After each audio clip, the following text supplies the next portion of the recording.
Hello friends, स्वागत है आपका मेरे यूट्यूब चैनल मार्केट ज्ञान में। आज की इस वीडियो में बात करने वाले हैं टाटा स्टील के बारे में।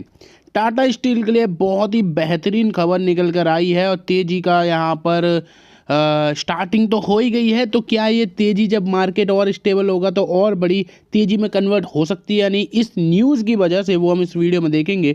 साथ के साथ लास्ट में दो ऐसे स्टॉक के बारे में भी बात करेंगे जो कि आपको कॉर्पोरेट एक्शन दिखाने वाले हैं। बस वीडियो को एंड तक जरूर देखिए, चैनल को सब्सक्राइब, वीडियो को लाइक जरूर करिएगा। देखो, टाटा स्टील में आज यहाँ पर 2.5% की तेज़ी बनी, वो भी तब जब लास्ट में इसमें हल्का सा ड्रॉप आ गया। अदरवाइज शेयर ने आज 150 का टारगेट यहाँ पर क्रॉस कर दिया था। शेयर की क्लोजिंग हुई है 149 रुपये के आसपास, लगभग 2.5% की तेज़ी के साथ। 146 का लो था, 152 का यहाँ पर हाई देखने को मिला। पिछले 5 दिन जहां ओवरऑल इंडियन स्टॉक मार्केट धड़ाम है, जहां पर केवल 2 दिन छोड़ दिए जाएं तो अदरवाइज इतनी बड़ी गिरावट है, वहां आप देखो टाटा स्टील जैसे स्टॉक ने लगभग 10.5% के रिटर्न्स बनाकर दे दिए। तो आखिर ऐसा क्या हो रहा है, आगे इस वीडियो में आपको पता चलेगा। पिछले 1 महीने में जहां हालत ख़राब है, मिड कैप स्मॉल कैप फरवरी में 12.5-13% तक गिरते हुए नजर आए, लार्ज कैप 10%, वहीं टाटा स्टील आपको 13% के पॉजिटिव रिटर्न्स बनाकर दे रहा है। यानी कि अगर हम -10 से 13% तक की जर्नी देखते हैं तो लगभग 23% के रिटर्न्स बन रहे हैं। अगर आप ऐसा भी सोचते हो तो आपको ये और इंटरेस्टिंग लगेगा। YTD 9.5% है और 1 साल में आपको यहाँ पर ड्रॉप नज़र आ रहा है। तो मैं डायरेक्टली आपको रिपोर्ट पर लेकर चलता हूँ। मनी कंट्रोल का आर्टिकल आपके सामने मैंने रखा है, जिसमें Tata steel SAIL and other steel stock surge up to 4% after the China announces plans to cut steel output. यानी कि यहाँ पर जो तेजी आ रही है वो आ रही है चाइना की वजह से। एग्जैक्ट क्या सिनेरियो वो अभी आपको मैं समझाऊंगा, लेकिन आज 4% तक की तेज़ी स्टील कंपनीज में देखने को मिली है और यहाँ पर ये जो इम्पैक्ट पड़ा है वो ग्लोबल न्यूज़ की वजह से पड़ा है। Latest move by the China is expected to reduce the dumping of the cheap steel into the Indian market which would act as a major positive to the Indian steel companies। यानी कि यहाँ पर अगर आप देखते हो तो क्या हो रहा था, चाइना की तरफ से चीप स्टील जो है वो इंडिया में भेजी जा रही थी बड़ी मात्रा में, और जब यहाँ पर बहुत बड़ी क्वांटिटी में सस्ता माल होता है तो जो एग्जैक्ट क्वालिटी वाला माल होता है उसकी वैल्यू थोड़ी सी कम कर देते हैं लोग, उसको यूज़ ज़्यादा करने लग जाते हैं चीप माल को। अब यहाँ पर क्या हो रहा है कि चाइना की तरफ से आने वाले टाइम में हो सकता है कि ये जो चीप स्टील है वो इंडियन मार्केट में कम भेजा जाए, जिससे इंडियन स्टील फैक्ट्रीज को बहुत बड़ा फ़ायदा मिलने वाला है। यहाँ आप देख पा रहे हो the share of the steel stock surge significantly on the March 5th after China announced that it will restructure its steel industry to cut its total output. The latest move by the China is expected to reduce the dumping of the cheap steel in the Indian market, which would act as a major positive to the domestic steel companies। ठीक है, तो जो हमने यहाँ पर discussion कर लिया वो यहाँ पर पूरा पैराग्राफ में आपको देखने को मिलता है। बैब्सन कॉरपोरेशन आज 4% भागा। यहाँ पर हमने आज बात करी कि टाटा स्टील जो है वो लगभग 2.5% भागा है, जब इसमें हल्का सा ड्रॉप है, अदरवाइज आपको 3% तक भागती हुई नज़र आया। अपोलो ट्यूब्स में भी आज अच्छी खासी तेज़ी देखने को मिली। Steel Authority of India, Jindal Steel, JSW Steel, इन सब में तेज़ी देखने को मिली। टाटा स्टील ने तो लगभग आज यहाँ पर 150 का टारगेट क्रॉस कर दिया। तो जिस अकॉर्डिंग इन पर्टिकुलर स्टॉक्स में तेज़ी बनी, क्योंकि यहाँ पर निफ्टी मेटल स्टॉक्स जो कि आज लगभग 3% तक भागा है, तो यहाँ पर इंडेक्स पर भी पॉजिटिव इम्पैक्ट पड़ते हुए नज़र आया। अब इस पर्टिकुलर इंडेक्स का जो टॉप कंट्रीब्यूटर है वो कौन है, वो है टाटा स्टील। ठीक है, तो इस वजह से भी ये एक बहुत बड़ी न्यूज़ बन जाती है।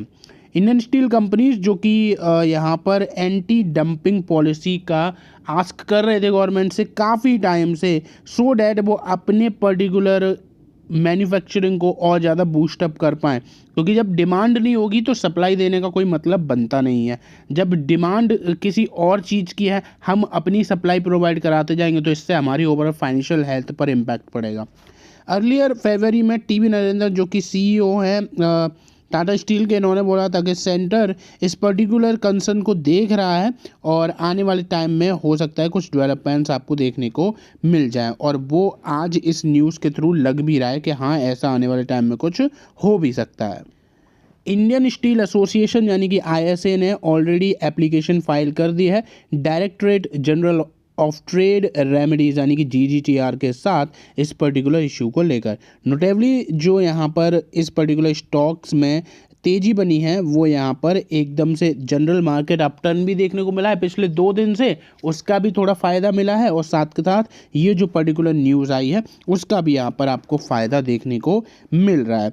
तो यहाँ पर मैंने आपको डायरेक्टली बता दिया बिना किसी चीज़ को घुमाए कि टाटा स्टील और बाकी के मेटल स्टॉक्स में आज के दिन क्या तेज़ी बनी है और पिछले कुछ महीनों से क्या कुछ चीज़ें चल रही थी।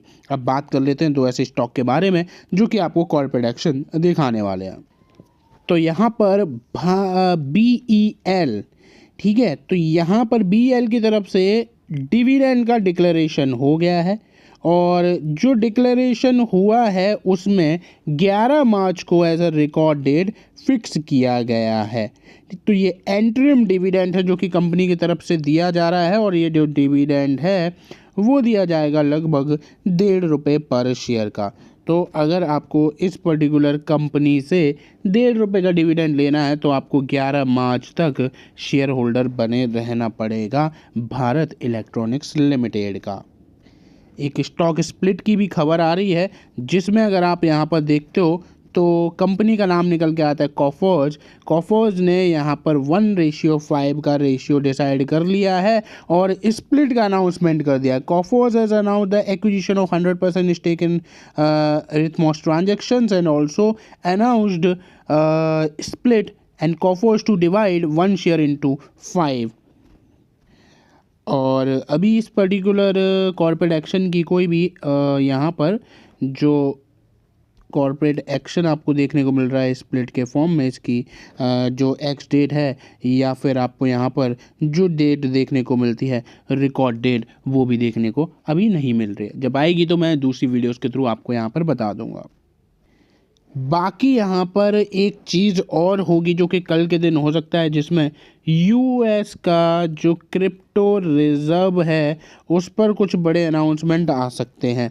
इसमें ऑलरेडी बिटकॉइन एथेरियम के नाम आ चुके थे, लेकिन अदर वैल्यूएबल क्रिप्टो करेंसीज के नाम भी थे। तो इसमें बात जो हो रही है वो हो रही है पाईकॉइन की। तो क्या सच में पाईकॉइन की एंट्री जो है वो यहाँ पर क्रिप्टो रिजर्व में होगी या नहीं, वो आपको इस पर्टिकुलर वीडियो के थ्रू पता चल जाएगा। और ये जो वीडियो है वो मेरे दूसरे चैनल क्रिप्टो बेस पर मिल जाएगी, और वहाँ पर और भी बहुत सारे क्रिप्टो कॉइन्स के बारे में इंफॉर्मेशन मिलेगी।